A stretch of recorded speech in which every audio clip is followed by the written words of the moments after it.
तो आज हम जो पढ़ने वाले हैं वो क्लास 9 का चैप्टर मोशन 8 चैप्टर है, मोशन जिसका नाम है, और इसको हम डिटेल से पढ़ेंगे काफ़ी अच्छे से। तो चैनल को सब्सक्राइब कर दें अगर आपने अभी तक चैनल को सब्सक्राइब नहीं किया है, क्योंकि जो सब्सक्राइब रेशियो है वो बहुत ही कम है। 100 बच्चे वीडियो देखते हैं तो 2 ही सब्सक्राइब करते हैं। तो अच्छे काम करने में कोई ख़राब बात नहीं है भाई, सब्सक्राइब करो चैनल को। तो स्टार्ट करते हैं बिना वेस्ट किए टाइम। मोशन देखो भाई, इन एवरीडे लाइफ, हर रोज़ के जीवन में, we see some objects at rest, हम कुछ ऑब्जेक्ट को देखते हैं रेस्ट में। रेस्ट का मतलब होता है आराम से, किससे? आराम से। And other are in motion, और कुछ चलते हुए, मोशन माने रनिंग, मूवमेंट में, ठीक है, किस में? मूवमेंट में, जो एक जगह से दूसरी जगह चल रहे हैं। जैसे bird fly, fish swim, blood flow through veins and arteries, and car moves. ठीक है, तो क्या बोल रहा है? पक्षी उड़ते हैं, मछलियां तैरती हैं पानी के अंदर, खून बह रहा है, किस किस के अंदर? वेंस और आर्टरीज के अंदर। तो वेंस और आर्टरीज के अंदर आपने पढ़ा हुआ बायोलॉजी में, एक में ऑक्सीजन रिच ब्लड होता है और एक में कार्बन डाइऑक्साइड रिच ब्लड होता है, ठीक है, जो आगे जाके कैपिलरीज के साथ मिल जाता है। वो हम पढ़ेंगे बायोलॉजी में। अभी हम पढ़ रहे हैं मोशन। तो मोशन में क्या हो गया इनके अंदर जो ब्लड बह रहा है वो मोशन में होता है। एंड कार मूव्स, और गाड़ियां चल रही हैं। Atoms, molecules, planets, stars and galaxies are all in motion. हर चीज क्या है? मोशन में है। एटम्स हैं वो मोशन में है, हवा में बहुत सारे एटम्स होते हैं जो इधर उधर चलते हैं, हमें दिखते नहीं है। फिर मॉलिक्यूल्स हैं बहुत सारे ऐसे मोशन में रहते हैं। प्लैनेट्स हैं, हमारे अर्थ है, मून है, सारे प्लैनेट्स क्या है? मोशन में रहते हैं। स्टार्स भी मोशन में रहते हैं। पूरी की पूरी गैलेक्सी भी मोशन में रहती है। All are in the motion. We often perceive an object to be in motion when it position change with time. Motion का क्या मतलब होता है? जब समय के हिसाब से, ठीक है, समय के साथ साथ चीजें अपनी जगह जब बदल देती हैं तो उसको हम क्या बोलते हैं? मोशन बोलते हैं। मान लो 1 घंटे में ये चीज इधर से इधर चली गई, तो ये क्या हुआ? इसका मोशन हुआ। और कोई 1 घंटे में वहीं के वहीं पड़ी है तो वो मोशन में नहीं है, वो रेस्ट में है। हाउएवर, फिर भी there are situations where the motion is inferred through indirect evidences. लेकिन फिर भी बोल रहा है मोशन है ना, काफी जगह क्या होता है, होता तो है लेकिन उसके कोई डायरेक्ट एविडेंस नहीं होते, तो हमें इनडायरेक्ट एविडेंस ढूंढने पड़ते हैं। जैसे ये बता रहे हैं, for example, we infer the motion of air by observing the movement of dust and movement of leaves and branch of trees. जैसे ये बोल रहा है हवा है, हवा मोशन तो करती है, हवा चलती है तो यानी मोशन में, लेकिन हमें वो दिखती नहीं है, तो हमें इनडायरेक्ट एविडेंस चाहिए होते हैं उसके लिए। तो इनडायरेक्ट एविडेंस क्या होते हैं? इनडायरेक्ट एविडेंस ये होते हैं, जैसे हवा उड़ रही है तो उसके साथ डस्ट उड़ेगी, तो डस्ट उड़ेगी तो हमें पता चलेगा कि वो मूवमेंट में है। या फिर पत्ते हिलेंगे, पत्ते हिलेंगे तो हमें पता चलेगा, टहनियां हिलेंगी तो हमें पता चलेगा कि हवा जो है वो चल रही है, यानी वायु जो है वो क्या है? मोशन में है। What causes the phenomena of sunrise. तो सनराइज के फिनोमिना के बारे में आपको क्या लगता है? या sunset and changing the seasons, और मौसम जो बदलते हैं, यानी सूर्योदय, सूर्य अस्त और जो मौसम बदलते हैं उनके बारे में आपका क्या ख्याल है? Is it due to the motion of earth, क्या ये अर्थ के मोशन की वजह से होता है? अर्थ अपनी जगह से इधर उधर खिसकती है, क्या उसकी वजह से होता है? इफ इट इज ट्रू, अगर ऐसा होता है तो why don't we directly perceive the motion of the earth, तो हम अर्थ के मोशन को महसूस क्यों नहीं कर पाते? अगर देखो अर्थ के मोशन की वजह से क्या होता है, दिन रात बनते हैं, या मतलब उसकी मूवमेंट से क्या होता है, ग्रेविटी बढ़ती है, घटती है, या जो भी होता है, ज्वार भाटा बनता है। ज्वार भाटा मतलब टाइड्स जो बनते हैं, हाई टाइड, लो टाइड, तो ये सारी चीजें जो बनती हैं, उन अगर ये सारी बनती हैं किसकी वजह से? मूवमेंट की वजह से, मोशन की वजह से, तो हमें क्यों नहीं फील होता? तो बोल रहा है an object may appear to be moving, अगर कोई ऑब्जेक्ट मूविंग में है for one person and stationary for other, और स्टेशनरी होगा किसी दूसरे के लिए, for the passenger in a moving bus. अब देखो ध्यान से समझना, हमारे प्रश्न का उत्तर है क्या कि हमें अर्थ पे मोशन क्यों महसूस नहीं होता अगर अर्थ मूवमेंट में। अब ये बोल रहा है कि कुछ चीजें स्टेशनरी में होती हैं और उसी समय पे कुछ चीजें क्या होती है? मूवमेंट में होती है। जैसे बस के अंदर बैठे हुए, the road side tree appear to be moving backward, वहां पे पेड़ आपको क्या लगेगा? पीछे की तरफ जा रहे हैं। A person standing on the road side perceive the bus along with the passenger as moving. अब देखो बस के अंदर जो पैसेंजर्स बैठे हैं वो मूविंग में होंगे, ठीक है, किसके साथ? बस के साथ, लेकिन उन्हें मोशन महसूस नहीं होगा क्योंकि वो आराम से बैठे हैं और बस भी चल रही है, वो भी बस के साथ, बस के अंदर ही चल रहे हैं। लेकिन दूसरी तरफ क्या होगा? जो साइड में बैठा है, बस के बाहर बैठा है और बस को जाते हुए देख रहा है, उसको बस मोशन में दिखेगी और हम भी मोशन में दिखेंगे। तो अपने प्रश्न का उत्तर मिल गया। अर्थ के साथ हम अर्थ के ऊपर बैठे हुए हैं और हमारा जो वैल्यू है वो अर्थ के कंपेयर में बहुत छोटी है, बहुत कम है, इसलिए हम अर्थ के मोशन को महसूस नहीं करते, क्योंकि हम अर्थ के मोशन के साथ मोशन में हैं, हम अर्थ के साथ ही घूम रहे हैं, जिस पोजीशन में है वहीं पे। तो हम एक तरीके से स्टेशनरी पोजीशन में भी है और अर्थ के मोशन को हम महसूस भी नहीं कर सकते, और वैसे अर्थ के साथ हम मोशन में हैं। A passenger inside the bus see his fellow passenger to be at rest. और बस के अंदर बैठा आदमी को उसके साथ बैठे आदमी सारे किस में लगेंगे? रेस्ट में, कि वो पोजीशन में नहीं है, यानी वो मोशन में नहीं है। तो हमें अर्थ पे एक दूसरे को, पेड़ को, जो भी चीजें हमारे साथ हैं वो क्या लगती हैं? हमें रेस्ट में लगती हैं। What do these observe indication? तो ऐसा क्यों होता है या ये इंडिकेट क्यों होता है? तो इन चीजों के बारे में समझेंगे। Move motion are complex, sorry most motions are complex. बहुत सारे मोशन क्या है? कॉम्प्लेक्स हैं, मिक्स हैं।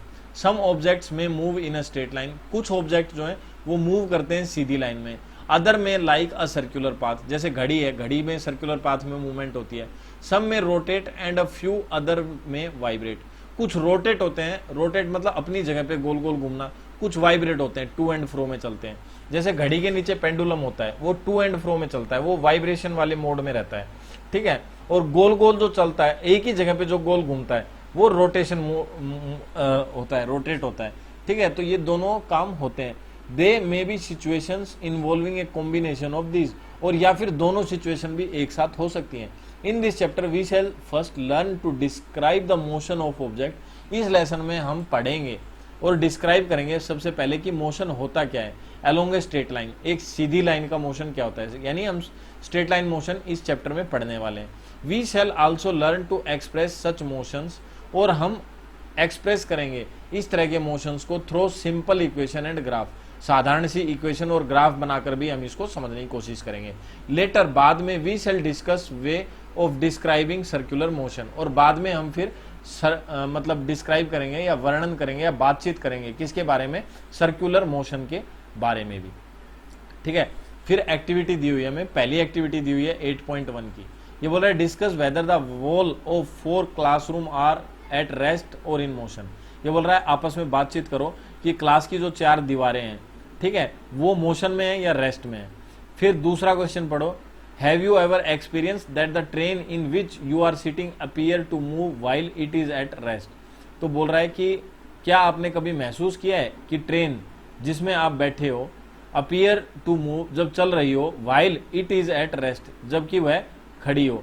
तो कई बार हमारे को क्या होता है, जैसे हमारी ट्रेन है, हम उसके अंदर बैठे हैं और साइड वाली ट्रेन चल रही है, तो हमें कई बार ऐसा लगता है कि अपनी ट्रेन तो नहीं चल पड़ी है, तो ऐसा आभास कई बार होता है। Discuss and share your experience, तो आप डिस्कस कर सकते हैं, आपस में बातचीत कर सकते हैं और अपने एक्सपीरियंस शेयर कर सकते हैं। तो आप अपने एक्सपीरियंस हमें कमेंट में बताना कि आपको कैसा महसूस होता है। थिंक एंड एक्ट, ये बोल रहा है थिंक, थिंक माने सोचना, एंड एक्ट, एक्ट माने होता है करना। सोचो और करो, क्या करें भाई?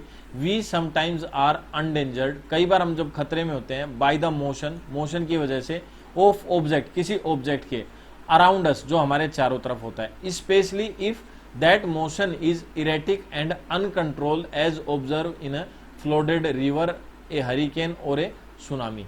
अब देखो क्या बोल रहा है ये बोल रहा है कि भाई जब हम खतरे में होते हैं, किसकी वजह से? मोशन की वजह से।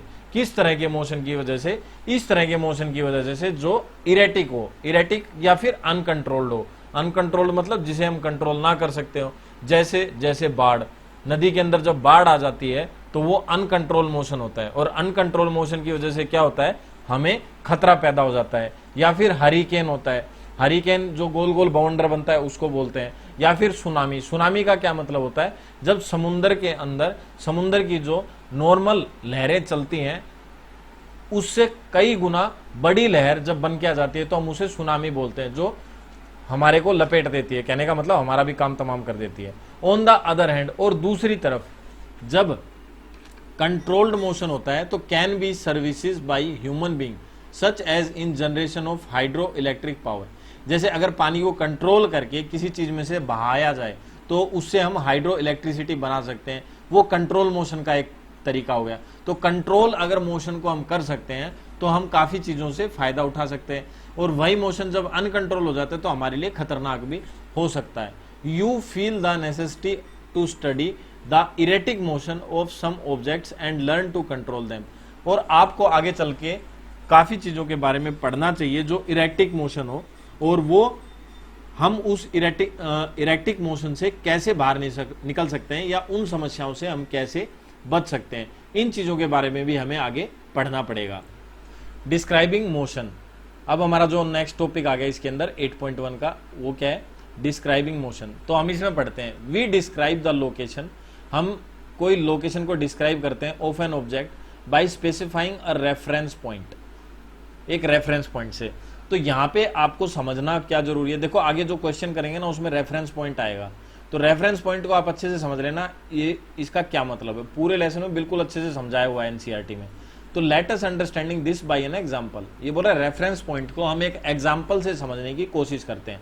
कैसे, लेट अस एज्यूम, हम मान लेते हैं that A school in a village is 2 kilometre north of the railway station.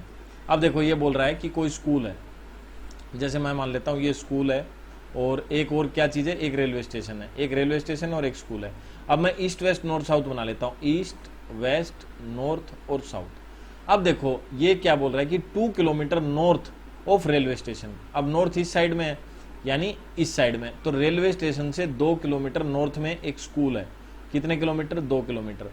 तो आर तो हमारा पहला पॉइंट हो गया और एस दूसरा पॉइंट हो गया। तो पहले पॉइंट को हम बोलते हैं रेफरेंस पॉइंट, क्या बोलते हैं, रेफरेंस पॉइंट, ठीक है, जहां से ओरिजिन हो गया, यानी जहां से हम चीजों को बता रहे हैं कि भाई वहां से 2 किलोमीटर, ठीक है, तो वो रेफरेंस पॉइंट। और लास्ट वाला एंडिंग पॉइंट, ठीक है।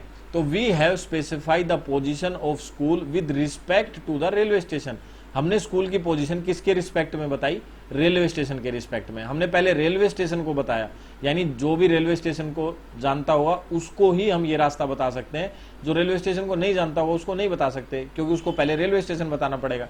तो रेलवे स्टेशन से 2 किलोमीटर नॉर्थ में है, ठीक है। तो ये हमें किसके रेफरेंस से बता रहे हैं, हम रेलवे स्टेशन के रेफरेंस से बता रहे हैं। In this example the railway station is the reference point, तो रेलवे स्टेशन क्या हो गया, रेफरेंस पॉइंट यानी starting point. We could have also chosen other reference point according to our convenience, हम रेफरेंस पॉइंट अपनी मर्जी के हिसाब से भी चुन सकते हैं। या जैसे हमने रेलवे स्टेशन को बताया, हम हॉस्पिटल को भी बता सकते थे। सपोज करो हॉस्पिटल इस साइड में और हॉस्पिटल से 2 किलोमीटर इधर है, तो हम बोल देते थे हॉस्पिटल से 2 किलोमीटर साउथ में, ठीक है। तो therefore to describe the position of an object we need to specify a reference point, तो हमें किसी भी चीज की लोकेशन, एग्जैक्ट लोकेशन या उसकी पोजीशन बताने के लिए एक रेफरेंस पॉइंट चाहिए, जिसे हम क्या बोलते हैं, ओरिजिन, समझ गए, या फिर ओरिजिन को ही आप रेफरेंस पॉइंट बोल सकते हो। तो ये रेफरेंस पॉइंट आपको समझ में आ गया। अब आगे का नेक्स्ट टॉपिक समझते हैं, motion along a straight line, motion सीधी लाइन में। अब हम ये पढ़ेंगे, a simplest type of motion is the motion along a straight line. ये बोल रहा है सबसे जो सिंपल मोशन है ना वो कौन सा है, वो स्ट्रेट लाइन में जो चलने वाली चीज होती है उसको बोलते हैं। We shall first learn to describe this by an example, ये बोल रहा है हम ये चीजें पहले एक एग्जाम्पल लेके समझते हैं। कैसे, consider the motion of an object, बोल रहा है किसी एक ऑब्जेक्ट के मोशन पे आप ध्यान दो, moving along a straight path, जो सीधा चल रहा हो। The object start its journey from O, उसने अपनी जर्नी कहां से स्टार्ट की, ओ, नीचे देख लो ये रहा ओ, ठीक है। Which is treated as its reference point, इसको अब ओ को हम क्या बोलेंगे, रेफरेंस पॉइंट। आर पी लिख दिया मैंने, आर से रेफरेंस, पी से point. Let A B C represent the position of object at different instant, ये बोल रहा है कुछ अलग अलग दूरी पे 3 पॉइंट ले लिए, ए बी सी, ये रहा ए, ये रहा बी और ये रहा सी, अलग अलग पॉइंट हो गए। At first the object move through C and B and reach A, सबसे पहले कोई ऑब्जेक्ट जाएगा सी पे, फिर सी से जाएगा बी पे और बी से जाएगा फिर ए पे। Then it move back along the same path at reach C through B, अब वो वापस सी पे जाएगा, कहां से होकर जाएगा, बी से ही होकर जाएगा, ठीक है। आगे क्या बोल रहा है, वाइल द मैग्नीट्यूड डिस्प्लेसमेंट, एक मिनट समझ लें किस साइड का बोल रहा है, हाँ ये रहा, ये वाला है। उसके बाद the total path length covered by the object is, अब देखो ऑब्जेक्ट ने टोटल डिस्टेंस कितनी कवर की, पहले ओ से ए तक गया तो 60 किलोमीटर हो गए, फिर वापस 60 से ए से सी पे आया, तो यहां से यहां तक की कितनी डिस्टेंस हो गई, 35 किलोमीटर। अगर हम कैलकुलेट करेंगे तो 25 से 60 तक, 60 में से 25 माइनस कर दो तो कितना बचेगा, 35 बचेगा। तो 60 और 35 35 किलोमीटर। दोनों डिस्टेंस मिला के कितनी हुई 95 किलोमीटर, यानी वो सी तक जब वापस आया तो 95 किलोमीटर हो गया। This is the distance covered by the object. अब ऑब्जेक्ट ने कितनी डिस्टेंस कवर की 95 किलोमीटर, यानी घूमा कितना वो 95 किलोमीटर। ठीक है, अब क्या बोल रहा है, to describe distance we need to specify only the numerical value and not the direction of the motion. अब देखो डिस्टेंस कवर करने के लिए हमने मोशन नहीं बताया, हमने ये नहीं बताया कि गाड़ी किस साइड में गई, लेकिन फिर भी डिस्टेंस कवर हुई। 0 से पहले 60 पे गया और 60 से 35 पे, यानी उसने टोटल 95 किलोमीटर गए। लेकिन वो अब अपने स्टार्टिंग पॉइंट से there are a certain quantity which are describe by specific only their numerical values. Distance सिर्फ एक न्यूमेरिकल वैल्यू ही बताती है, यानी नंबर बताए थे 95 kilometre, 60 kilometre, 100 kilometre. The numerical value of physical quantity is its magnitude. और जो न्यूमेरिकल वैल्यू होती है वो उस हर एक चीज का क्या होती है, सिर्फ एक मैग्नीट्यूड। मैग्नीट्यूड का क्या मतलब होता है भाई, मैग्नीट्यूड का मतलब होता है किसी भी चीज की क्वांटिटी। जैसे आप 1 लीटर दूध ले रहे हो तो 1 लीटर मैग्नीट्यूड हो गया, वो दूध की क्वांटिटी हो गई। ठीक है, डिस्टेंस में आप कवर मैग्नीट्यूड नापोगे तो मीटर हो गया, किलोमीटर हो गया, ये डिस्टेंस का मैग्नीट्यूड हो गया। मैग्नीट्यूड का मतलब एक क्वांटिटी जिसे हम मेजर करते हैं वो मैग्नीट्यूड होगा। फ्रॉम दिस, इसके अलावा example, can you find out the distance of the final position C of the object from the initial position O. बोल रहा है ओ से सी तक की डिस्टेंस अब कितनी है, ओ से सी तक की डिस्टेंस है 25 किलोमीटर। कितनी है 25 किलोमीटर। बोल रहा है this difference will give you the numerical value of the displacement of the object from O to C. अब देखो डिस्टेंस कितनी हुई 95 किलोमीटर, उसने टोटल डिस्टेंस कितनी कवर की 95 किलोमीटर। लेकिन अगर कोई पूछे आपसे कि डिस्प्लेसमेंट कितना हुआ, तो डिस्प्लेसमेंट का मतलब होता है कि ऑब्जेक्ट पहले जहां पे था, मैं इसका कलर चेंज कर लेता हूं आपको समझाने के लिए। अब देखो पहले ऑब्जेक्ट था यहां पे और अब ऑब्जेक्ट है हमारा यहां पे। ठीक है, तो इनके बीच की जो डिस्टेंस है, बीच की जो डिस्टेंस है यहां से यहां तक की, ठीक है, ये कितनी है 25 किलोमीटर। अब ये 25 किलोमीटर है तो इसका क्या मतलब हो गया भाई, 25 किलोमीटर है ना, तो ये डिस्प्लेसमेंट जो है हमारी वो 25 किलोमीटर है। समझ गए, डिस्प्लेसमेंट क्या है 25 किलोमीटर, ना कि डिस्टेंस 25 किलोमीटर है। डिस्टेंस तो उसने 95 किलोमीटर तक कर ली सफर, ठीक है, लेकिन उसका डिस्प्लेसमेंट कितना हुआ, सिर्फ 25 किलोमीटर का। अपनी जगह से अब कितनी दूर पे है, 25 किलोमीटर पे है। समझ गए, तो इसको हम बोलते हैं डिस्प्लेसमेंट। तो डिस्टेंस और डिस्प्लेसमेंट में आप डिफरेंस समझ गए होंगे कि डिस्टेंस क्या होता है और डिस्प्लेसमेंट क्या होता है। अब आगे पढ़ते हैं, बोल रहे हैं the shortest distance measure from the initial to the final position of an object is known as the displacement. मैंने बता दिया आपको डिस्प्लेसमेंट क्या होता है। इनिशियल पोजीशन क्या होती है, जो बिल्कुल शुरुआती दूरी होती है, और फाइनल पोजीशन यानी अब ऑब्जेक्ट कहां पर है। तो शुरू से आखिरी वाला ऑब्जेक्ट, मतलब ऑब्जेक्ट कहां पर है अभी, वो उनके जो बीच की दूरी होती है उसको हम डिस्प्लेसमेंट बोलते हैं। Can the magnitude of the displacement be equal to the distance travelled by an object. अब बोल रहा है कि मैग्नीट्यूड जो है वो डिस्प्लेसमेंट जो है वो डिस्टेंस के इक्वल हो सकता है, बिल्कुल हो सकता है। अगर स्ट्रेट लाइन मोशन में मान लो कोई चीज यहां से यहां तक गई और रुक गई, ए से बी पर गई और रुक गई, और ये 20 किलोमीटर, ठीक है, तो डिस्प्लेसमेंट भी 20 किलोमीटर हुआ और डिस्टेंस भी 20 किलोमीटर हुई, तो हो सकती है। Consider the example given in the 8.1 में जो एग्जाम्पल दिया उसको देखो। For motion of the object O to A the distance covered is 60 kilometre and the magnitude of the displacement is 60 kilometre. During the motion O to A and back to B the distance covered is 85 kilometre. 85 kilometre हो गया।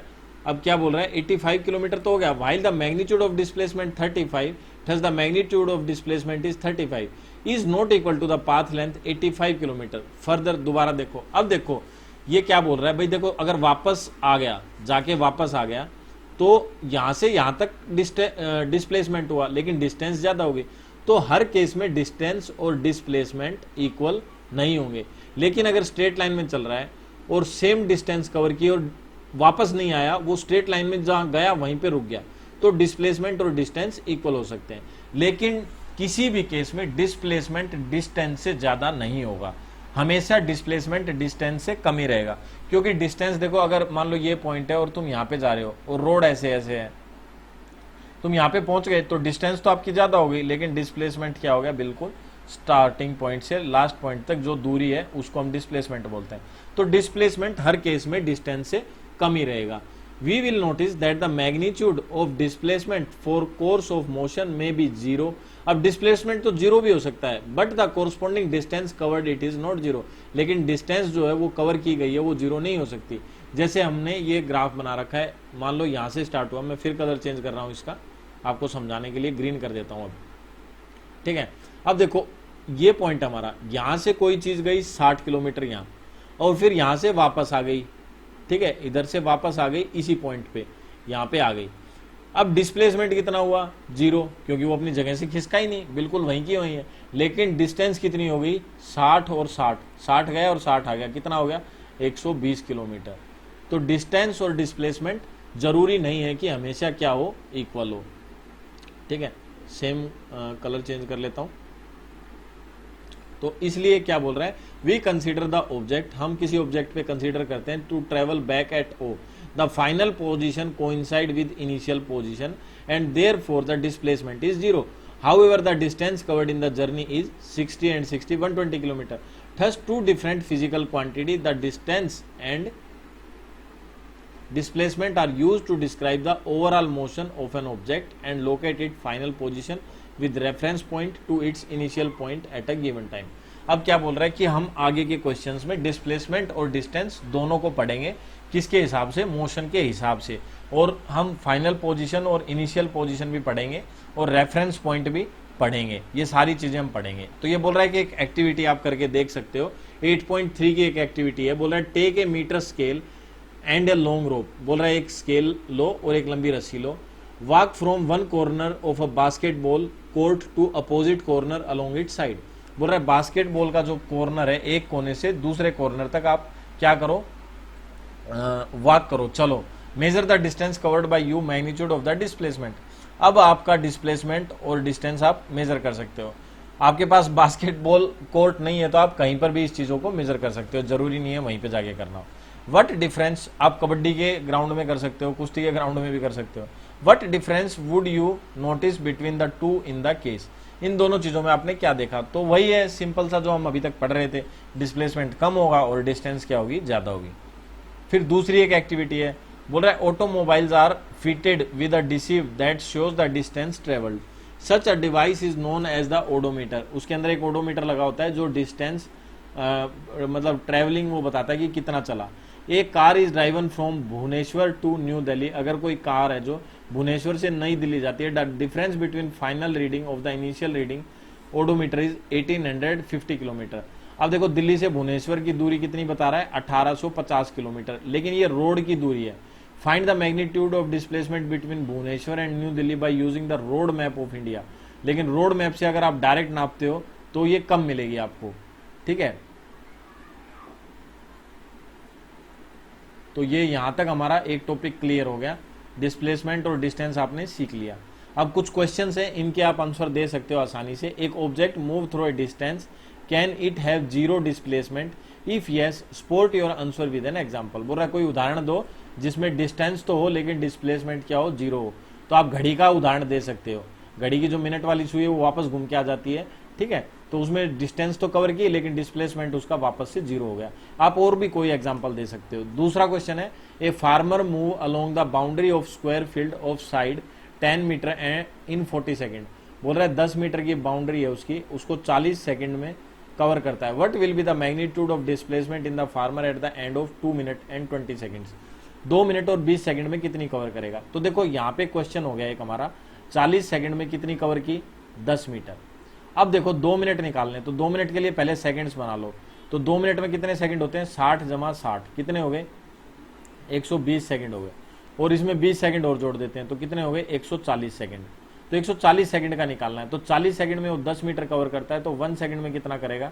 10/40 metre, ठीक है। अब 140 में निकालते हैं, तो 140 के लिए हम इससे मल्टीप्लाई कर देंगे, 140 इंटू 10/40। 0 से 0 कट गया, इसे काट दो, 4 से काटेंगे तो 2 से काट लो, 2 2 जा 4, 2 7 जा 40 और 0, फिर काटेंगे तो 35। तो उसको कितना टाइम कितना मीटर लगेगा? 35 मीटर वो कवर करेगा। अब देखो ध्यान से वापस क्वेश्चन पे आ जाओ। Farmer move along A boundary of square field. अब स्क्वायर फील्ड है और इसकी साइड कितनी है? 10। तो 10, 20, 30 यहां तक हो गया और वो यहां पे आ गया 35 तक। अब वो अपने स्टार्टिंग पॉइंट से अब कितनी दूर है, 5 मीटर। तो डिस्प्लेसमेंट कितना रह गया, 5 मीटर का। डिस्प्लेसमेंट कितना रह गया, 5 मीटर का, और डिस्टेंस कवर कितनी की, 35 मीटर। तो आप दोनों चीजें उसको बता सकते हो, ठीक है। फिर नेक्स्ट क्वेश्चन देखो थर्ड का, which of the following is true for displacement. Displacement के लिए इनमें से कौन सी बातें सही है। It can not be zero, displacement बोल रहा है जीरो नहीं हो सकता, तो ये तो गलत है, जीरो हो सकता है भाई। दूसरा बोल रहा है its magnitude is greater than the distance travelled by the object, और बोल रहा है इसका मैग्नीट्यूड है वो ज्यादा होगा than distance travelled by the object, तो ये भी गलत है। ये दोनों ही फॉल्स हैं, ठीक है, क्योंकि जो मैग्नीट्यूड होता है वो अभी देखो, अभी हमने इससे पहले वाला क्वेश्चन किया, उसका मैग्नीट्यूड है 5 मीटर, ठीक है, लेकिन डिस्टेंस कितनी कवर की उसने, 35 मीटर। तो डिस्टेंस का मैग्नीट्यूड हमेशा डिस्प्लेसमेंट के मैग्नीट्यूड से ज्यादा ही होगा, ठीक है। तो यहां तक आपका एक टॉपिक क्लियर हो गया, आशा करता हूं आपको अच्छे से समझ में आया होगा। अगले वीडियो में हम यहां से स्टार्ट करेंगे uniform motion and non uniform motion. अगर वीडियो आपको पसंद आया तो दोस्तों के साथ शेयर करें, सब्सक्राइब करें हमारा YouTube channel Diksha academy Mundra. Thank you friends, मिलते हैं नेक्स्ट वीडियो में।